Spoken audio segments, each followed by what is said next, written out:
Imagínense esto. El verdugo alza su hacha. La multitud en la plaza de Bucarest contiene la respiración, pero el golpe nunca llega. El verdugo mira al prisionero, se paraliza y sus manos comienzan a temblar incontrolablemente. Aterrorizado por la mirada penetrante del hombre arrodillado en el barro, arroja el hacha y corre hacia la multitud, gritando que no puede matar a ese hombre. El prisionero no es un santo ni un demonio.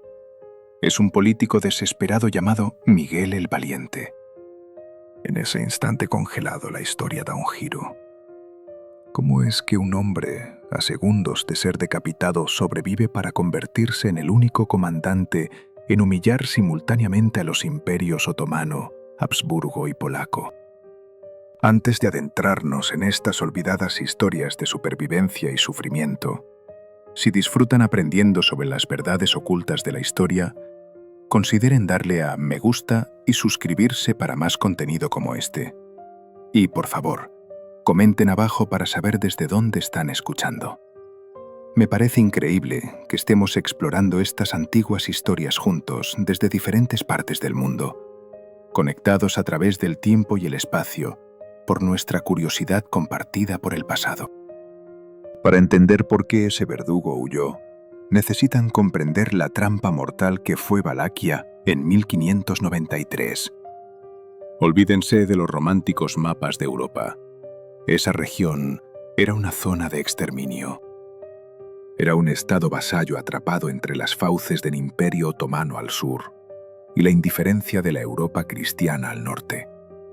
Pero los otomanos no solo conquistaron Valaquia, la convirtieron en un esquema piramidal financiero.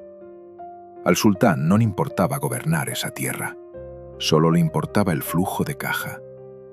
El trono de Valaquia no se heredaba, se subastaba. Cada pocos años, o a veces cada pocos meses, la sublime puerta en Estambul abría las pujas. Nobles ambiciosos acudían en masa a la capital otomana, participando en una feroz competencia de sobornos. Pedían prestadas sumas astronómicas a banqueros levantinos, mercaderes griegos y diplomáticos ingleses para superar a sus rivales. El ganador obtenía la corona, los perdedores solían obtener el garrote. Este sistema creó una cinta transportadora de tiranos. Un nuevo príncipe llegaba a Bucarest con una enorme deuda colgando sobre su cabeza. Su único objetivo era despojar al país para pagar a sus inversores antes de que el sultán se aburriera y lo reemplazara. Era un ciclo de pedir prestado, saquear, pagar, morir. Miguel conocía este juego. Era un producto de él. Antes de ser un caudillo, fue un magnate. El Ban de Craiova. Hizo su fortuna comerciando ganado, sal e influencias.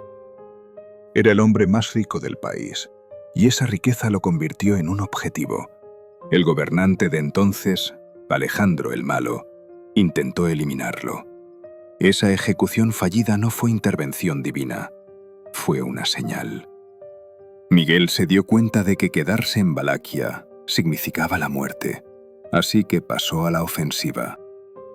Viajó directamente a la guarida del León, Estambul. Durante semanas, Miguel navegó por los traicioneros pasillos del Palacio de la Sublime Puerta. No llegó como un mendigo, llegó como un gran apostador. Sobornó al gran visir, Sinan Pasá, sobornó al harén, sobornó a los comandantes de los genízaros. Prometió al sultán Murad III un tributo tan alto que era prácticamente imposible de pagar.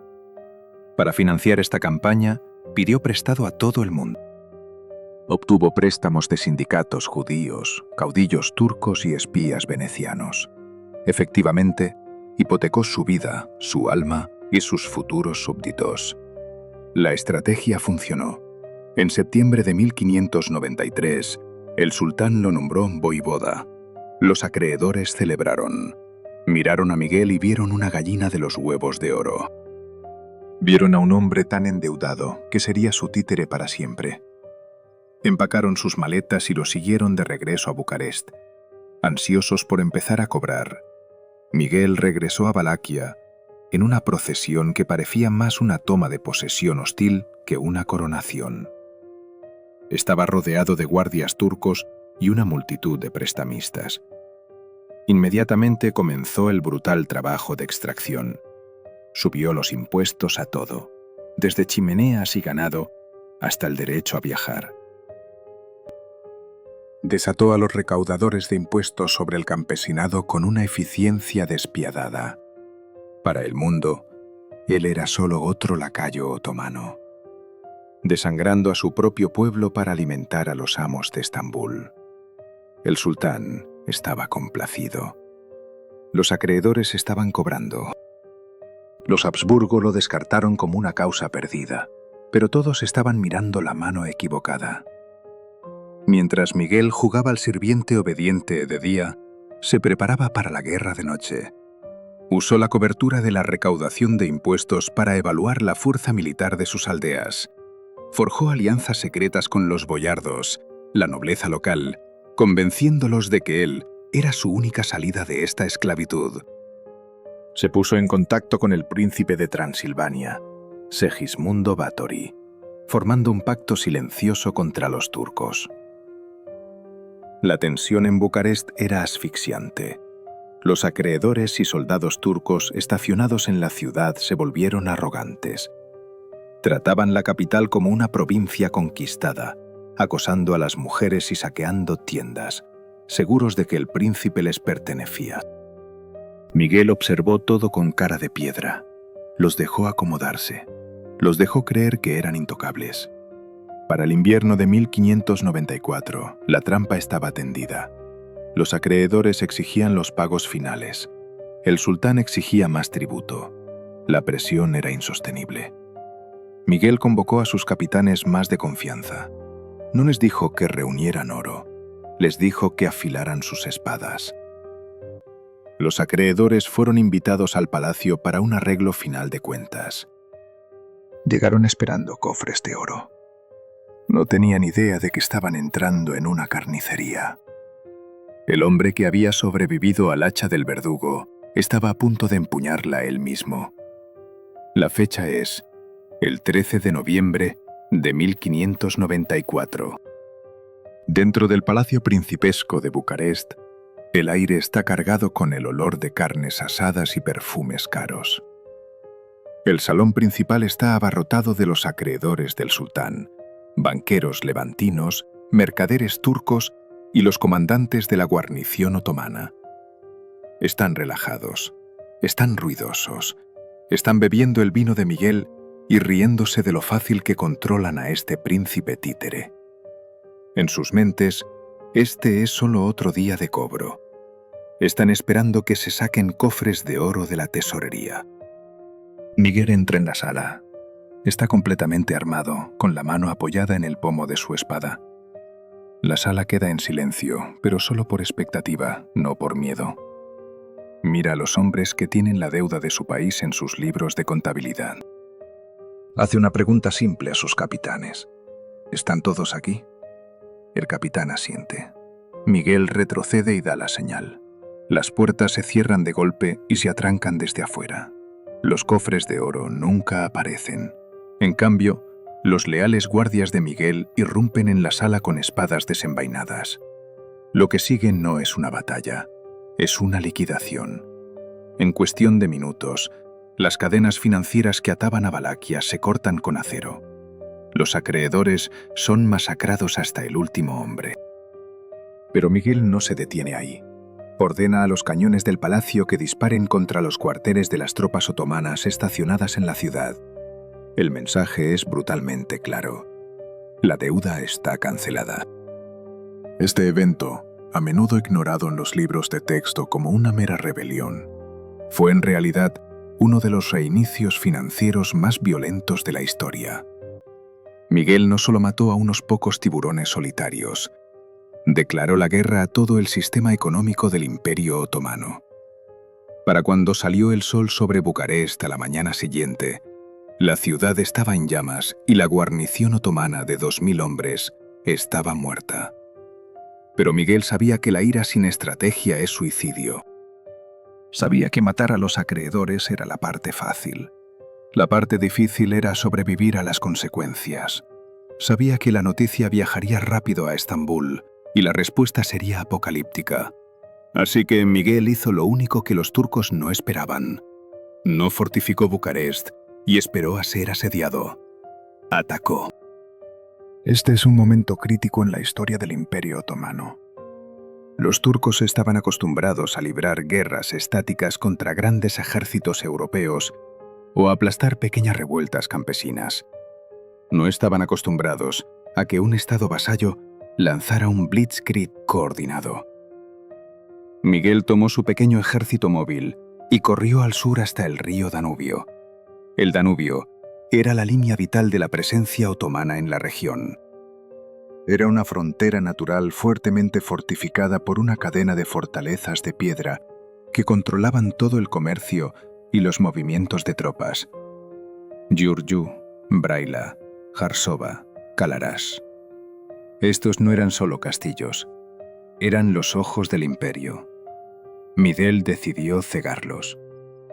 El invierno se convirtió en su mayor arma. El Danubio se congeló, convirtiendo el enorme río en un puente de hielo. La caballería de Miguel retumbó a través del agua helada, atacando a las guarniciones otomanas en la orilla sur, territorio que era oficialmente parte del imperio mismo. Esto era inaudito. Un príncipe valaco estaba invadiendo suelo otomano. Sus fuerzas se movieron como fantasmas. Atacaron el depósito de suministros, quemaron los almacenes de grano e interceptaron los barcos correo atrapados en el hielo. En Giurgiu, una ciudad fortaleza crítica, Miguel logró una obra maestra táctica. Vistió a sus hombres con uniformes turcos tomados de la guarnición muerta en Bucarest. Se acercaron a la puerta, hablando turco, fingiendo ser una fuerza de relevo. Las puertas se abrieron. Para cuando los defensores se dieron cuenta del truco, la fortaleza estaba ardiendo. Capturó Braila, saqueó Turnu, devastó la región conocida como el de Brutka. En pocas semanas, Miguel borró efectivamente el sistema de seguridad fronteriza otomano. Capturó enormes depósitos de armas y, crucialmente, cañones. No solo estaba luchando, estaba saqueando las herramientas que necesitaría para la verdadera guerra que se avecinaba. El impacto psicológico fue devastador.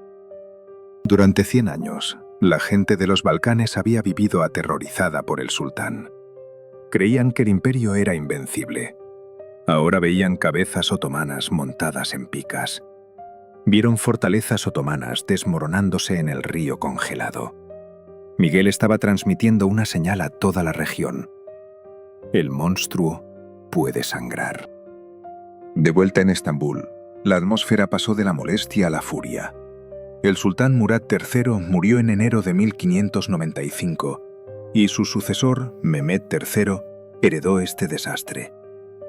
El problema valaco ya no era una disputa fiscal local, era una crisis estratégica. La ruptura de la línea de defensa del Danubio significaba que el camino a Estambul estaba potencialmente abierto. El gran visir Sinan Pasha, un comandante veterano conocido por su crueldad y eficiencia, recibió un cheque en blanco. Sinan Pasha reunió un ejército, no una partida de incursión, sino un ejército de conquista. Las estimaciones varían, pero los registros históricos sugieren que reunió una fuerza de casi 100.000 hombres. Esto incluía a los genízaros de élite, la caballería pesada y un enorme tren de artillería. Sus órdenes eran simples. No solo maten a Miguel, borren Valaquia. El plan era disolver el Estado por completo y convertirlo en una provincia otomana directa gobernada por un gobernador turco con iglesias convertidas en mezquitas. Miguel tenía apenas 16.000 hombres. La mayoría eran mercenarios, cosacos y campesinos armados apresuradamente. Las matemáticas eran imposibles. 16.000 contra 100.000. Mientras la nide se derretía en la primavera de 1595, el suelo se convirtió en barro y la masiva máquina de guerra otomana comenzó su lenta y aplastante marcha hacia el norte. Miguel se retiró. Cedió el Danubio ciego. Cedió las llanuras abiertas donde la caballería otomana lo masacraría. Se retiró hacia los bosques y pantanos del interior. Estaba buscando un punto de estrangulamiento. Estaba buscando un lugar donde los números no importaran. Lo encontró en una pequeña aldea insignificante, cerca del río Naglov, un lugar llamado Kalugareni. Miguel sabía que no podía ganar una pelea justa, así que decidió asegurarse de que la pelea no fuera justa. Exploró el terreno personalmente. Vio un estrecho puente de madera sobre un río fangoso, rodeado de densos bosques pantanosos que harían inútil a la caballería turca. Colocó sus cañones en la maleza, escondió sus reservas en los árboles, se paró en el puente y esperó. La tormenta se acercaba. El suelo temblaba con la marcha de las legiones de Sinan Pasha. El príncipe de oro se había ido. El rebelde había hecho su daño. Ahora el mundo estaba a punto de conocer al táctico. 23 de agosto de 1595. El sol golpea los pantanos de Kalugareni, a unas 18 millas al sur de Bucarest. El aire está espeso con humedad y el zumbido de los insectos. Para un ojo inexperto, este parece el peor lugar posible para librar una guerra. Es una pesadilla de barro, raíces enredadas y agua estancada. Pero para Miguel, es un tablero de ajedrez. Ha estacionado su pequeño ejército en la orilla norte del río Neajlov. La única forma para que el masivo ejército otomano lo alcance a él y a la carretera a Bucarest más allá es cruzar un solo puente estrecho de madera. Esta es la batalla de Kalugareni, una clase magistral de guerra asimétrica que todavía se estudia en las academias militares hoy en día. Sinan Pasha llega con la confianza de un hombre que nunca ha perdido una campaña importante. Desde su punto de vista, el ejército valaco parece patético. Una delgada línea de campesinos y mercenarios parados en el barro. Ordena a su vanguardia que ataque. Espera que aparten a Miguel como una molestia. Pero a medida que las tropas otomanas de élite pisan el puente, se dan cuenta de la trampa. El puente es demasiado estrecho. No pueden desplegar sus formaciones. Sus números, usualmente su mayor fortaleza, se convierten en su mayor debilidad. Los miles de soldados detrás empujan hacia adelante, aplastando a los hombres de enfrente. Se convierte en un atasco de tráfico mortal. Miguel espera hasta que el puente esté lleno de objetivos. Luego abre fuego. Cañones valacos ocultos colocados perfectamente en los árboles desatan una tormenta de hierro sobre la masa abarrotada de turcos. El efecto es espantoso. Los hombres caen del puente al barro succionador del pantano. La caballería otomana, el orgullo del imperio, se tambalea en el marjal, sus caballos pesados hundiéndose hasta la panza. Durante horas, la batalla arrecia. Sinan Pasha, furioso, arroja oleada tras oleada de hombres al matadero. El puro peso del ataque otomano comienza a hacerse notar. Las líneas valacas empiezan a doblarse. El pánico comienza a apoderarse de los mercenarios de Miguel. Están cansados, están superados en número, y ven el interminable mar de turcos acercándose. La línea está a punto de romperse. Este es el momento en que la mayoría de los comandantes se retirarían. Este es el momento en que un político montaría un caballo veloz y huiría a Viena. Miguel no hace ninguna de las dos cosas. Ve su centro colapsar. Agarra un hacha de batalla. Algunas fuentes dicen una espada a 2 manos y grita a su guardia personal.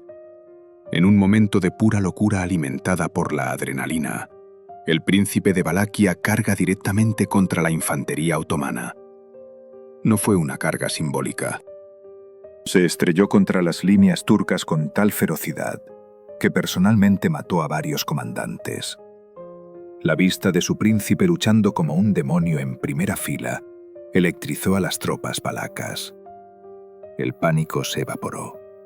Se reagruparon detrás de él, empujando a los turcos de vuelta al puente.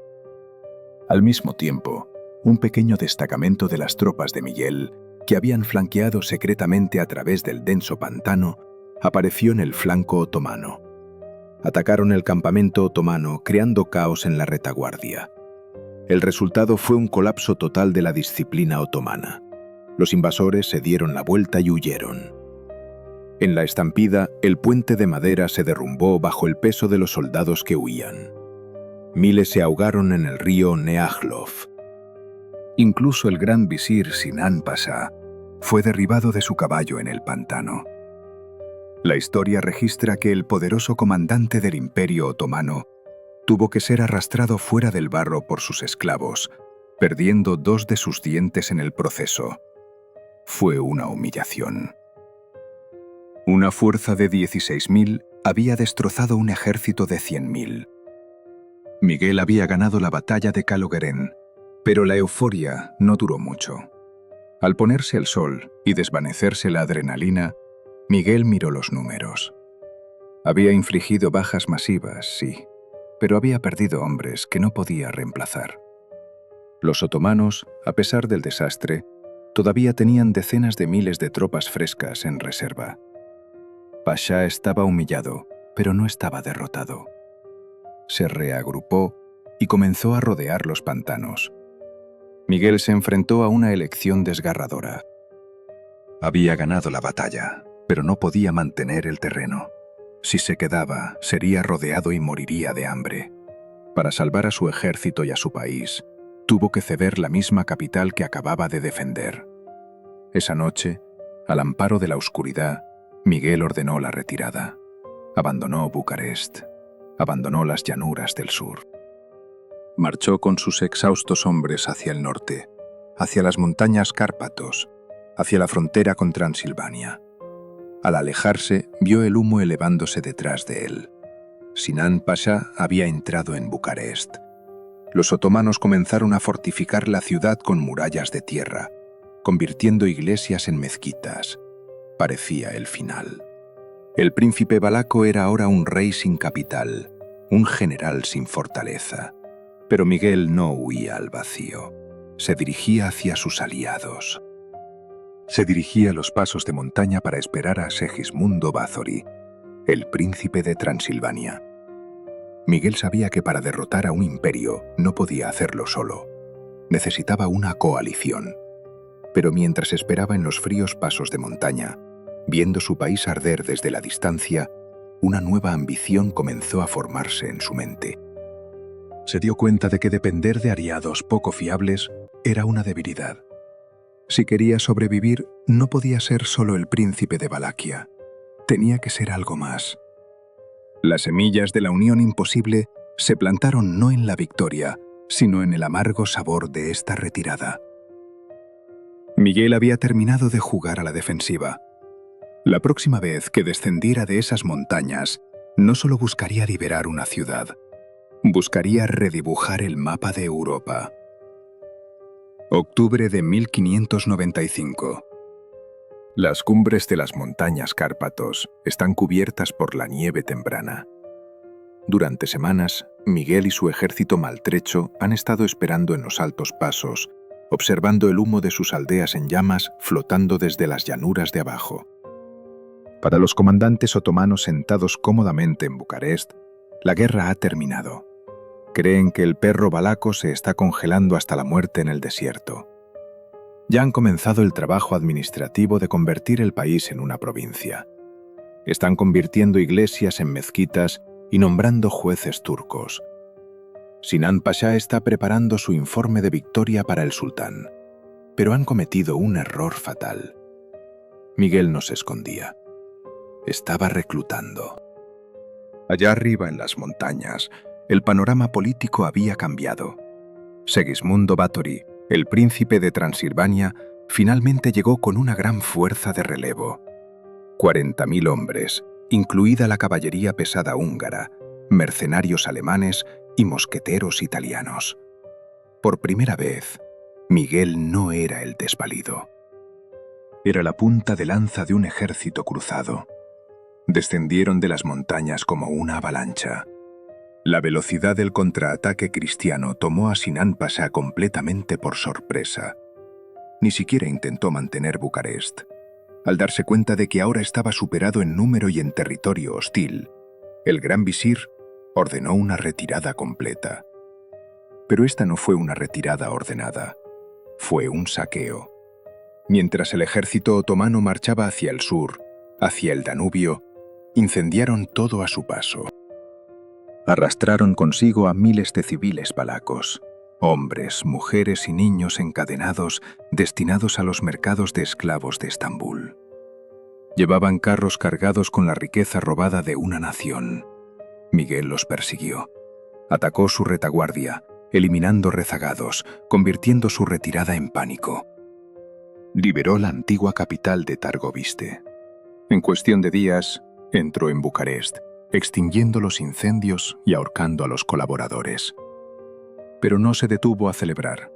Sabía que mientras el ejército de Pasha existiera, la amenaza persistía. Tenía que atraparlos antes de que cruzaran el Danubio. La persecución terminó en Giurgiu. Giurgiu era la puerta de entrada al Imperio Otomano, una ciudad-fortaleza en la orilla norte del Danubio. Para escapar, el ejército de Sinan Pasha tenía que cruzar un enorme puente de madera hacia la seguridad de la orilla sur. Cuando llegó la vanguardia de Miguel, el cruce ya estaba en marcha. El puente estaba abarrotado de carros, cañones, soldados y miles de cautivos llorando. Miguel no dudó. Desplegó su artillería en las colinas que dominaban el río y abrió fuego. Lo que sucedió a continuación fue una catástrofe para el Imperio Otomano. Las balas de cañón impactaron contra el puente abarrotado. Estalló el pánico. Los caballos relinchaban. Los soldados se atropellaban unos a otros intentando huir. El puente, gimiendo bajo el inmenso peso y el bombardeo, cedió. Con un estruendo ensordecedor, la estructura se precipitó a las gélidas aguas del Danubio. Miles de soldados otomanos, lastrados por el oro robado y pesadas armaduras, fueron arrastrados. El río se tiñó de rojo. Aquellos que no habían cruzado quedaron atrapados en la orilla norte, acorralados contra el agua mientras el ejército de Miguel se acercaba. Fue una masacre. Los genízaros de élite, acorralados con la espalda hacia el río, lucharon hasta la muerte. Viendo al Pasha, que apenas había cruzado antes del colapso, observaba impotente desde el otro lado cómo su ejército era destruido. Vio capturar sus cañones, vio incautarse los carros de botín, pero lo más importante, vio a los miles de cautivos wikianos siendo liberados por las tropas de Miguel. La batalla de Guju fue el clavo final en el ataúd de la campaña otomana. Miguel no solo derrotó al ejército, humilló al gran visir. Sinan Pasha regresó a Estambul en desgracia, despojado de su rango y su dignidad. El problema de los wakis se había convertido en una pesadilla otomana. Por un breve instante, Miguel fue el hombre más célebre de la cristiandad. Sonaron las campanas en Viena y Praga. El Papa lo elogió como defensor de la fe. Había hecho lo imposible. Había tomado un pequeño estado vasallo endeudado y había destrozado todo el poder del Imperio Otomano. Pero a medida que el humo se disipaba sobre el Danubio, una nueva y más fría realidad se imponía. Miguel miró a sus aliados. Miró a Sigmund Bai. El príncipe transilvano no había enviado su ejército por caridad. Tenía un precio. A cambio de la ayuda que salvó a Valacia, Miguel se había visto obligado a firmar un tratado que técnicamente lo convertía en vasallo de Transilvania. Miguel el Valiente era ahora un héroe, pero también un subordinado. Era un rey en todo, menos en nombre. Sin embargo, sobre el papel, era un sirviente de un príncipe mucho menos capaz que él. Y al norte, la mancomunidad polaco-lituana observaba con ojos envidiosos, preocupada de que este advenedizo wakiano se estuviera volviendo demasiado poderoso. La guerra por la supervivencia había terminado. La guerra por la dominación estaba a punto de comenzar. Miguel se dio cuenta de que, mientras fuera solo el príncipe de Wakia, Siempre sería una pieza en el juego de otra persona. Si quería ser libre, verdaderamente libre, no podía limitarse a defender sus fronteras. Tenía que expandirlas. Miró hacia el oeste, hacia los picos de los Cárpatos, hacia las ricas ciudades fortificadas de Transilvania. Miró el mapa y no vio 3 países separados, vio un destino. El Taur del acto 1 estaba muerto. El rebelde del acto 2 había ganado. Ahora nacía el conquistador del acto 3. Y su primer objetivo no era el sultán, era su propio aliado. El año es 1599. Miguel el Valiente ya no es solo un príncipe rebelde, es un caudillo regional con un ejército veterano. Pero mirando el mapa, ve una soga apretándose alrededor de su cuello. Al sur, el Imperio Otomano está herido pero curándose, preparándose para otra ronda. Al norte, la mancomunidad polaco-lituana pone sus ojos en su trono, ansiosa por instalar a su propio títere. Y al oeste, en Transilvania, la situación política acaba de implosionar. Sigismund Bai, el inestable príncipe de Transilvania, que había sido el señor de Miguel, abdicó repentinamente. En su lugar surgió su primo, el cardenal Andrés Bai. Esto fue una catástrofe para Miguel. El cardenal no era un amigo, era un títere de Polonia y hostil a los Habsburgo. Si Andrés Belle aseguraba su poder, Huaquia quedaría completamente rodeada de enemigos. Miguel sería aplastado entre el martillo otomano y el yunque polaco. La mayoría de los gobernantes habrían fortificado sus fronteras y rezado por la diplomacia. Miguel hizo lo contrario. Decidió que la mejor defensa era una invasión total. Envió un mensaje secreto al emperador Rodolfo II, en Praga, pidiendo financiación para expulsar al usurpador polaco de Transilvania. No esperó una respuesta clara. Reunió a su ejército, una tripulación heterogénea de huaki, cosacos, mercenarios balcánicos y proscritos, y los dirigió hacia el oeste. Fue una apuesta de proporciones suicidas. Estaba dejando su frontera sur expuesta a los turcos para atacar a un vecino cristiano en las montañas. En octubre de 1599, Miguel lanzó su campaña. No tomó los caminos fáciles. Llevó a su ejército a través de los altos pasos de las montañas Bo. Fue una travesía al estilo Aníbal. Sus hombres arrastraron pesados cañones por barrancos empinados y embarrados. Durmieron bajo lluvia helada, moviéndose con una velocidad que desafiaba la lógica. Emergieron en Transilvania antes de que el cardenal supiera que se habían ido de Bucarest. El pánico se extendió por la corte transilvana. El cardenal Andrés se apresuró a reunir su ejército, confiando en gran medida en la nobleza feudal. Pero Miguel tenía un as bajo la manga. Conocía las fracturas sociales de Transilvania mejor que su propio gobernante.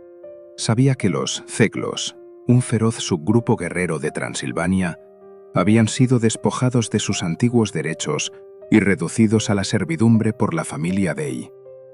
Miguel envió agentes a ellos con una simple promesa: luchad por mí y os devolveré vuestra libertad. Miles de ceglos desertaron uniéndose al invasor. Miguel no solo traía un ejército, traía una revolución. Las dos fuerzas chocaron el 28 de octubre de 1599 en la batalla de Selvar, cerca de la ciudad de Cibú. El ejército del cardenal era más grande y mejor equipado, lleno de pesados caballeros con armaduras relucientes. El ejército de Miguel estaba cansado, hambriento y desesperado. Pero Miguel tenía el impulso. Abrió la batalla con un aterrador bombardeo de artillería, seguido de una feroz carga de la caballería cosaca. La lucha fue brutal y caótica. Los nobles transilvanos, arrogantes y desorganizados, no pudieron soportar la ferocidad de los veteranos de Miguel. Cuando los cechlos del lado del cardenal vieron a sus hermanos luchando por Miguel, la moral del ejército transilvano se derrumbó. Las líneas del cardenal se rompieron. Se convirtió en una huida. Andrés Bey huyó del campo de batalla esperando llegar a la frontera polaca. Nunca lo consiguió. 3 días después, Fue cazado por campesinos sechlos y acuchillado hasta la muerte en una cabaña de pastores. La cabeza del cardenal fue llevada a Miguel. El 1 de noviembre de 1599, Miguel el Valiente entró a caballo en la ciudadela de Alba. No entró como vasallo ni como invitado. Entró como conquistador. Le entregaron las llaves de la ciudad. En un gesto simbólico que resonó a través de los siglos, entró en la catedral y unió las coronas. Por primera vez en la historia, un príncipe huaqui gobernaba Transilvania. Este fue el cenit de su poder. Controlaba un territorio que se extendía desde los Cárpatos hasta el Danubio. Ya no era solo un voivoda, era, posiblemente, el hombre más poderoso de Europa Oriental. Pero mientras se sentaba en el trono en Albulia, vistiendo la capa forrada de piel del príncipe de Transilvania, las sombras ya se alargaban. El emperador Habsburgo Rodolfo II estaba contento de que el cardenal hubiera muerto, pero estaba aterrorizado por el éxito de Miguel. Quería un títere en Transilvania, no un rey. La nobleza húngara en Transilvania miraba a Miguel con odio puro. Para ellos, era un advenedizo huaqui, un bárbaro del sur que había vuelto a sus propios campesinos en su contra. Miguel había ganado la corona, pero se había convertido en el enemigo de todo el orden establecido. Era un forastero sentado a la mesa principal, y los cuchillos estaban saliendo. Pero Miguel, ebrio de victoria, no se detuvo. Miró hacia el este, hacia la tercera principado, Moldavia. Pensó que si podía ostentar 2 coronas, ¿por qué no 3? Mayo de 1600. Miguel el Valiente se mueve con la velocidad de un hombre que sabe que su tiempo se agota. Ha asegurado Huaquia. Ha conquistado Transilvania, pero sabe que un taburete no puede sostenerse sobre 2 patas. Al este se encuentra Moldavia, el tercer principado actualmente gobernado por Aramia Mavila, un títere de la mancomunidad polaco-lituana. Polonia está reuniendo sus fuerzas para aplastar a Miguel. Miguel decide atacar primero. Lanza otra campaña relámpago. Blitzkrieg es un término moderno, pero no hay mejor palabra para describir la guerra de Miguel. Cruza el río Milkov hacia Moldavia con tal velocidad que las defensas moldavas se evaporan. Las tropas polacas y moldavas, aterrorizadas por la reputación del hombre que derrotó a los turcos, se dispersan antes de que se dispare el primer cañón. La fortaleza de Suchiava se rinde. La capital, Iași, abre sus puertas. En solo 3 semanas, Miguel logra lo que siglos de reyes y emperadores no pudieron hacer. El 6 de julio de 1600, Miguel emite un documento con un sello que se convertiría en el santo grial del nacionalismo rumano siglos después. Se titula Príncipe de Huaquia, Transilvania y toda Moldavia. Esta es la unión imposible. Por primera vez en la historia, los 3 principados de habla rumana están unidos bajo un solo gobernante. Desde el río Tisa, en el oeste, hasta el río Dnistro, en el este, Miguel es el maestro absoluto.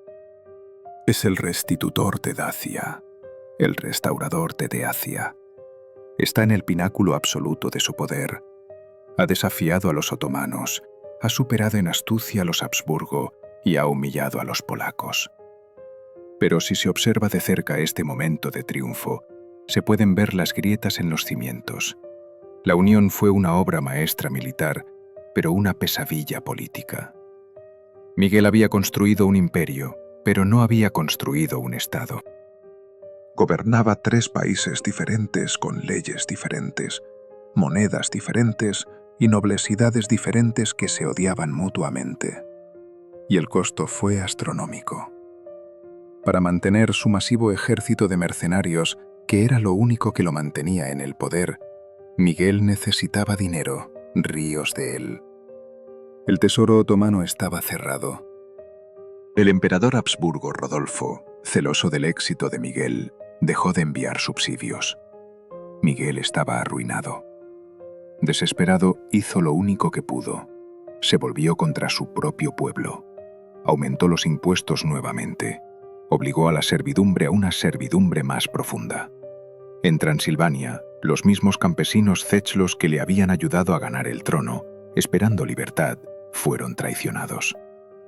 Miguel necesitaba el apoyo de la nobleza húngara para gobernar.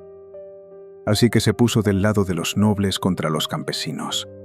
Aplastó al mismo pueblo que había sangrado por él. La ironía fue trágica. Para el mundo exterior, Miguel era un glorioso cruzado. Para los campesinos de Huaquia y Transilvania, se estaba convirtiendo en un monstruo. Era un héroe que trajo gloria. Pero la gloria no se puede comer. Mientras tanto, los tiburones estaban al acecho. El mapa de Europa había sido redibujado demasiado rápido, y las grandes potencias no iban a permitirlo. En Praga, el emperador Rodolfo II decidió que Miguel se había vuelto demasiado peligroso. Un vasallo era útil. Un rival imperial era una amenaza. Los consejeros del emperador susurraban que Miguel planeaba crear su propio reino independiente. En Varsovia, el rey polaco estaba furioso por la pérdida de Moldavia. El inmenso ejército polaco, los lanceros de alas pesadas, comenzaron a equiparse, y dentro de la propia corte de Miguel, los nobles transilvanos estaban afilando sus cuchillos. Odiaban ser gobernados por un pastor huaqui. Comenzaron a corresponder en secreto con el general Habsburgo, Giorgio Baster. Baster se suponía que era el aliado de Miguel, un colega sirviente del emperador. Pero Baster era envidioso, frío y ambicioso. Miró a Miguel y vio a un hombre que le había robado su gloria. La unión imposible duró apenas 4 meses. Fue un castillo de naipes construido en un huracán. Miguel se encontraba en la cima, espada en mano, mirando un horizonte lleno de enemigos, sin darse cuenta de que el suelo bajo sus pies estaba a punto de ceder. La caída no sería un declive lento, sería un choque repentino y violento. Septiembre de 1600. La luna de la cosecha se eleva sobre Transilvania, pero no queda comida para recoger. Los campos han sido pisoteados por ejércitos durante años, y ahora ha llegado la tormenta final. La unión imposible está a punto de enfrentarse a una prueba de realidad. Comenzó con un susurro en los castillos de la nobleza húngara. Los nobles de Transilvania nunca habían aceptado a Miguel. Para ellos era un bárbaro, un usurpador lo peor de todo, un hereje ortodoxo gobernando sobre señores católicos y protestantes. Habían sonreído a su cara cuando estaba ganando, pero en el momento en que su tesoro se agotó, dejaron de sonreír. Se pusieron en contacto con el general Giorgio Basta, el comandante de las fuerzas imperiales Habsburgo. Basta se suponía que era el aliado de Miguel. Ambos luchaban por el sacro emperador romano. Pero Basta era un hombre de fría cálculo. Vio a Miguel no como un socio, sino como un pasivo. Vio a un hombre que se había vuelto demasiado engreído. Cuando los nobles propusieron una revuelta para derrocar a Miguel, Basta no los arrestó. Se unió a ellos. El 18 de septiembre de 1600, los dos bandos se enfrentaron en la batalla de Miroslav. Miguel trajo a sus veteranos, Zik, Svaquianos y Cealus. Basta trajo a la infantería pesada imperial y a los caballeros transilvanos rebeldes. Fue un choque de estilos. Miguel era el maestro de la improvisación. Basta era el maestro de la disciplina de manual. Por primera vez, la suerte de Miguel se agotó. Basta atrincheró a sus mosqueteros en una colina, creando una zona de matanza. Miguel intentó atraerlos, pero Basta se negó a caer en la trampa. Mantuvo su posición, obligando a Miguel a atacar cuesta arriba contra una tormenta de plomo.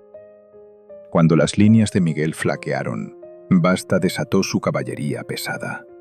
Esta vez no fue una retirada táctica, fue una masacre.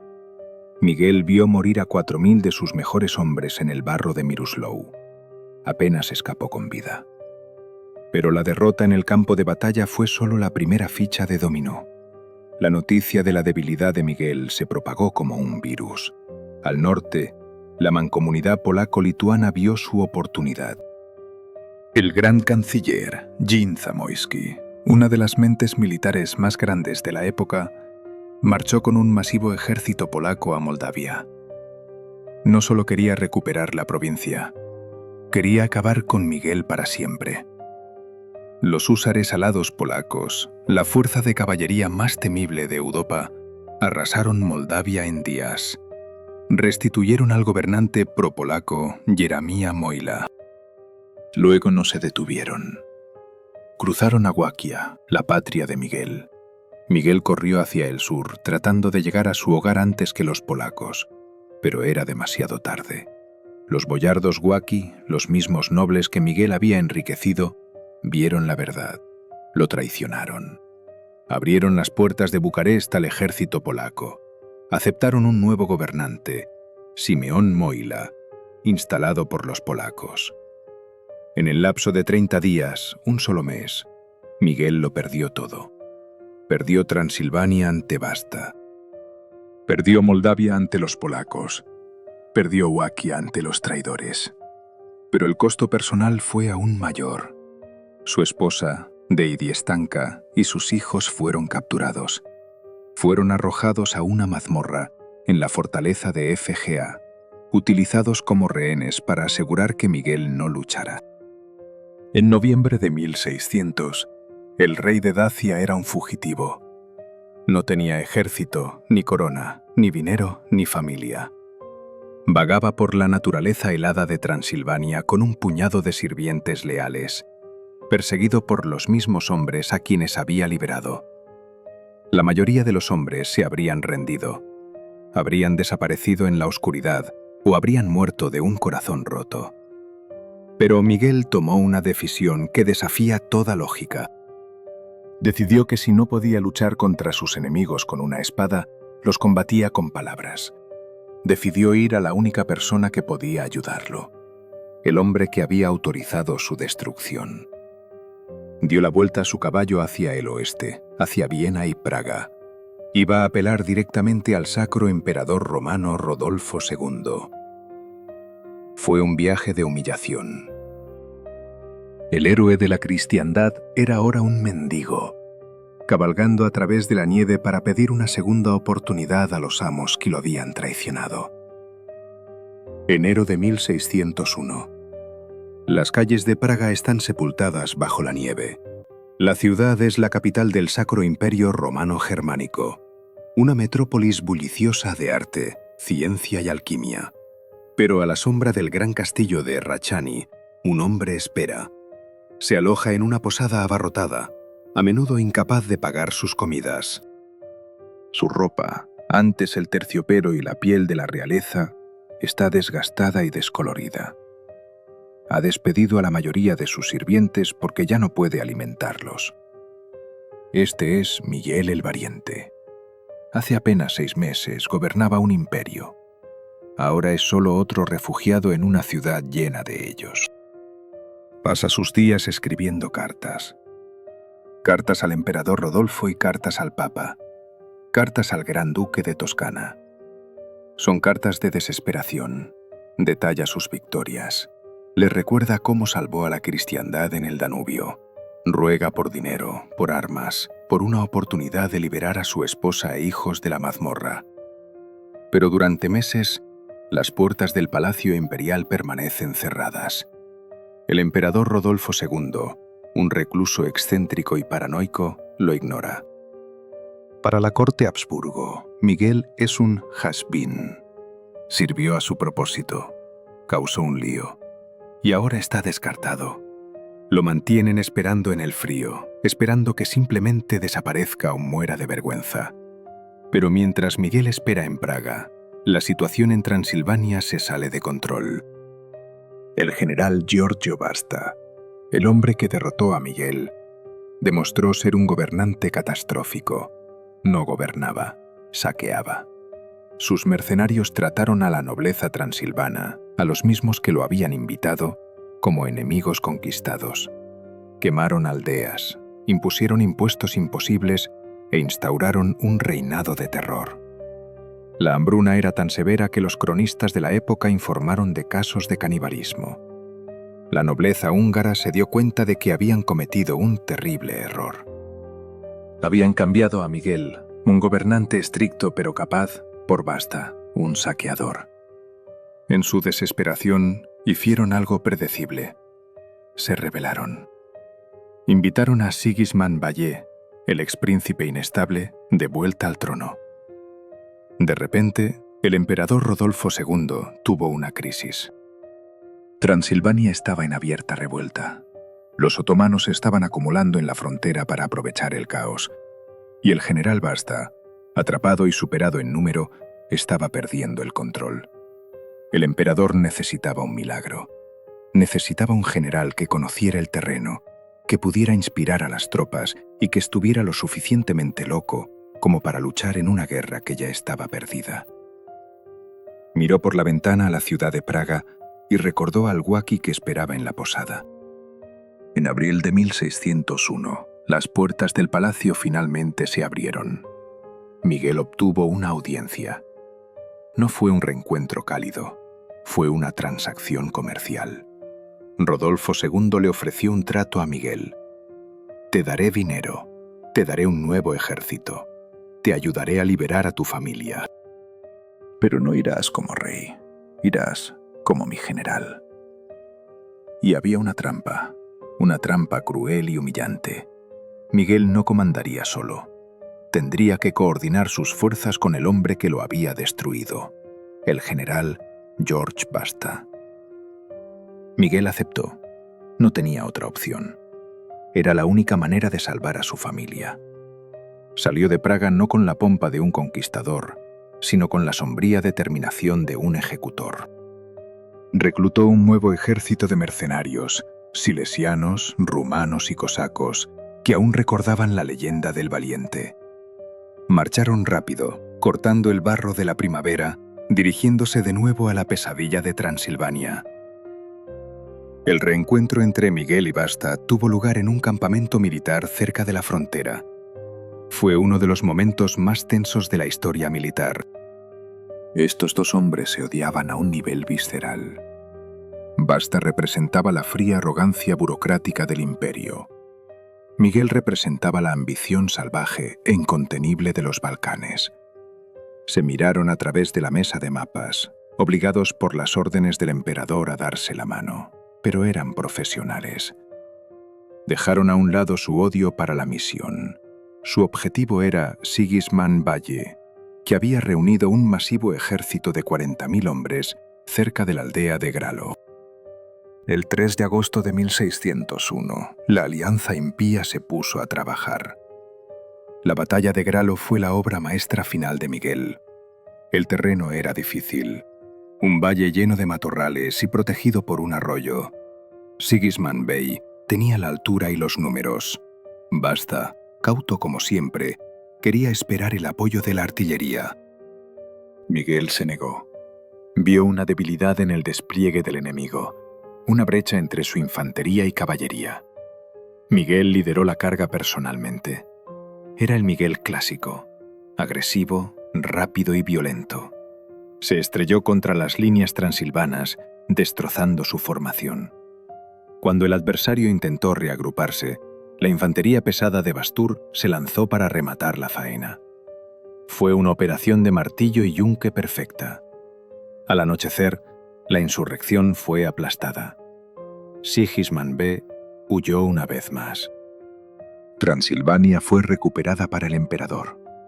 Miguel y Bast se alzaron juntos en el campo de batalla, victoriosos. Para los soldados, Miguel era el héroe. Coreaban su nombre. Lo veían como el auténtico líder, el hombre que convirtió la derrota en victoria. Buster observó esta adoración con semblante impasible. Vio la forma en que las tropas miraban a Miguel. Vio el fuego en los ojos de Miguel. El fuego de un hombre que ya estaba maquinando su próximo movimiento. Miguel no consideró esta victoria como el fin de su servicio al emperador. La vio como el primer paso para reclamar su corona. Creía que había ganado su redención. Creía que se iba a casa. No sabía que la orden ya estaba redactada. No sabía que para hombres como Bast y Rudolfo, un héroe solo es útil hasta que la batalla se gana. Después, es solo una amenaza. 9 de agosto de 601. El campamento aliado en Campia, cerca de la actual ciudad de Kug. El aire está impregnado del olor a humo de leña y victoria. Apenas unos días después de aplastar la rebelión en Gorislau, el ejército descansa. Pero dentro de la tienda de mando la atmósfera es tóxica. Miguel siente el viento a favor de nuevo. Ya está dando órdenes, planeando marchar al sur para liberar Valquia, luego al este para recuperar Mulavia. Cree en la promesa del emperador. Cree que se ha ganado de vuelta su corona con sangre. Actúa como un príncipe, hablando por encima del general Bastaster, tomando decisiones sin consultar al Estado Mayor Imperial. Pero el general George Oster lo observa con fríos ojos de reptil. Baster conoce una verdad simple. 2 espadas afiladas no caben en la misma vaina. Se da cuenta de que Miguel es incontrolable. Ve que la nobleza húngara, a pesar de que acababa de luchar contra él, está empezando a temer más el regreso de Miguel que al emperador. Y quizás en el fondo, Bast sabe que nunca será el soldado que es Miguel. Los celos son un motivador poderoso, pero combinados con la paranoia política, son una sentencia de muerte. Baster envía un mensaje secreto a los capitanes mercenarios de Gun, hombres que luchan estrictamente por oro sin lealtad a la región. La orden es breve. Arréstenlo. Si se resiste, mátenlo. Es temprano en la mañana. Miguel está en su tienda, probablemente preparándose para el día, quizás dictando una carta a su esposa, que todavía está en prisión. No lleva su armadura, no espera enemigos en su propio campamento. De repente, un grupo de soldados rodea la tienda. Están liderados por un capitán llamado Jacques de Bury. Irrumpen en ella. No hay lectura de derechos, no hay orden de registro. Bury apunta su espada a Miguel y dice: «Eres mi prisionero». Miguel el Valiente no se rinde. Según las crónicas, su reacción es instantánea. Grita: «¿Así es como actuáis, perros?», y se alarga para coger su espada colgada del poste de la tienda. Es más rápido que ellos, incluso desarmado. Consigue desenvainar su hoja, pero es un hombre contra un escuadrón. Antes de que pueda golpear, una alabarda lo golpea por la espalda. Otro soldado dispara una pistola a quemarropa. Miguel cae. El restaurador de Dea, el hombre que desafió a 3 imperios, se desangra sobre una alfombra en una tienda polvorienta. Asesinado no por los otomanos o los polacos, sino por sus propios aliados. Para asegurarse de que no haya vuelta atrás, los mercenarios le cortan la cabeza con su propia espada. El hecho está consumado. Baster se atribuye efectivamente el mérito del golpe, justificándolo como un ataque preventivo necesario contra un traidor que planeaba volverse contra el emperador.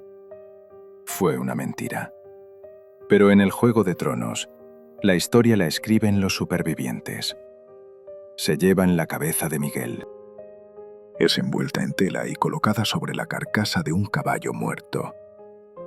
Un insulto final al rey guerrero. Más tarde, sería enviada a Waleia, donde eventualmente encontraría descanso en el monasterio Diallo. Pero su cuerpo, el macizo físico que había liderado cargas de caballería contra el fuego de cañón, es desnudado y dejado en la tierra fuera de la tienda. Durante 3 días, los soldados se burlan de él. Es una escena de grotesca falta de respeto destinada a destrozar la leyenda. Este brutal final se hace eco del destino de otro famoso gobernante valaquio. Un siglo antes, Vlad el Empalador, el propio Drácula, también fue traicionado por sus aliados húngaros y asesinado en circunstancias turbias. Su cabeza enviada como trofeo a Estambul. Parece ser la maldición de los héroes valaquios ser demasiado grandes para su pequeño país y ser consumidos por los mismos poderes que intentaron equilibrar. Pero algo extraño sucedió en los días posteriores al asesinato. En lugar de destruir la leyenda de Miguel, El asesinato la cimentó. Cuando los soldados rasos, los valaquios, los cosacos, incluso algunos de los hombres de Bast, vieron el cuerpo decapitado del hombre que les había dado la victoria, no sintieron alivio. Sintieron vergüenza. Unos pocos soldados leales, arriesgando sus propias vidas, salieron sigilosamente por la noche para recuperar su cuerpo. Lo enterraron en una tumba superficial y sin marcar en la llanura de Campia, susurrando oraciones para que Bast no oyera. Sabían lo que el mundo pronto se daría cuenta. El emperador no solo había matado a un general, había matado el único escudo que le quedaba a Europa. Con Miguel desaparecido, el sueño de unidad se evaporó al instante. Valquía cayó de nuevo en el caos. Transilvania descendió a una guerra civil que duraría años, devastada por la brutal ocupación de Bastard. Los otomanos suspiraron aliviados. El diablo estaba muerto. El hombre se había ido. Pero el fantasma de Miguel el Valiente apenas comenzaba su viaje. La historia es a menudo cruel con sus héroes, pero rara vez es tan macabra. Mientras el cuerpo de Miguel era insultado en la tierra de Transilvania, su cabeza comenzó un viaje propio. Fue recuperada por uno de sus leales capitanes, un hombre llamado Radu Florescu. Envolvió la cabeza cortada en un paño de terciopelo y cabalgó rápidamente a través de los Cárpatos, colándose más allá de las mismas fronteras que Miguel había borrado una vez. La llevó de regreso a Valquía al monasterio de Alu, cerca de la antigua capital de Targoviste. Allí, bajo una fría losa de piedra, yace la única parte de Miguel el Valiente que regresó a su país. La inscripción en su lápida es desgarradoramente simple. No enumera sus títulos ni sus conquistas, simplemente dice: aquí yace la cabeza de Miguel, el gran voivoda, capturado por envidia. Envidia, no guerra, no enfermedad, no edad. Envidia. Durante siglos, Miguel fue olvidado por el mundo, recordado solo en baladas campesinas y canciones populares como un proscrito trágico. Los imperios contra los que luchó, los otomanos, los Habsburgo, los polacos, escribieron los libros de historia y no tenían interés en celebrar a un rebelde. Lo llamaron un malice deus, la dádiva malévola. Pero las ideas son más difíciles de matar que los hombres. 300 años después, en los siglos XIX y XX, mientras el Estado moderno de Rumanía luchaba por nacer, los historiadores miraron atrás y lo encontraron. Sacudieron el polvo de los registros del año 1600, vieron el mapa de la Unión Imposible y se dieron cuenta de que Miguel no era solo un caudillo medieval, era una profecía. Era la prueba de que la gente de Valquía, Transilvania y Mulavia no estaban destinados a ser siervos de imperios extranjeros. Demostró que, por un breve y brillante momento, podían ser uno. Cuando Rumanía finalmente logró su gran unión en 1918, después de la carnicería de la Primera Guerra Mundial, fue el mapa de Miguel lo que redibujaron. La Orden de Miguel el Valiente se convirtió en el más alto honor militar del país. El jinete decapitado finalmente había ganado. Pero al mirar su historia hoy, Miguel nos enseña una lección más sombría sobre geopolítica. Es el ejemplo supremo de la tragedia de las naciones pequeñas. Fue un hombre de inmenso talento, un Napoleón de los Balcanes antes de que Napoleón naciera siquiera. Pero fue maldito por la geografía. Era un gigante atrapado en una habitación demasiado pequeña para él, obligando a las paredes a separarse hasta que el techo se derrumbó sobre su cabeza. Su vida nos obliga a hacer una pregunta difícil. ¿La historia pertenece a los valientes o a los contables? Miguel tenía la valentía, pero Sinan Pasha, George Obaster y los acreedores levantinos tenían los libros de contabilidad. Al final, el sistema ganó. Los cobradores de deudas ganaron. Los imperios ganaron. ¿O no? El imperio otomano ha desaparecido El imperio Habsburgo ha desaparecido. La mancomunidad polaco-lituana ha desaparecido. Pero el país con el que soñó Miguel, Rumanía, existe. Está en el mapa. Y en el centro de Bucarest, su estatua todavía se alza, hacha en mano, mirando al sur hacia el Danubio, desafiando a cualquiera a intentar quitarle su libertad de nuevo. El hacha nunca cayó sobre él en esa plaza en 1593. Y en cierto modo, nunca cayó realmente. Si encontraste la historia de Miguel tan intensa como yo, por favor dale un me gusta a este vídeo. Realmente ayuda al algoritmo a compartir esta historia oculta con más personas. Y si quieres profundizar en los rincones oscuros y olvidados del pasado, asegúrate de suscribirte. Tengo una pregunta para que respondas en los comentarios. ¿Fue Miguel un héroe visionario que unió a su pueblo? ¿O fue un temerario imprudente que sacrificó su país por su propia ambición? Leo todos los comentarios y me encantaría conocer tu opinión. Si quieres ver otra historia sobre un líder que desafió a un imperio contra probabilidades imposibles, haz clic en el vídeo en tu pantalla ahora mismo.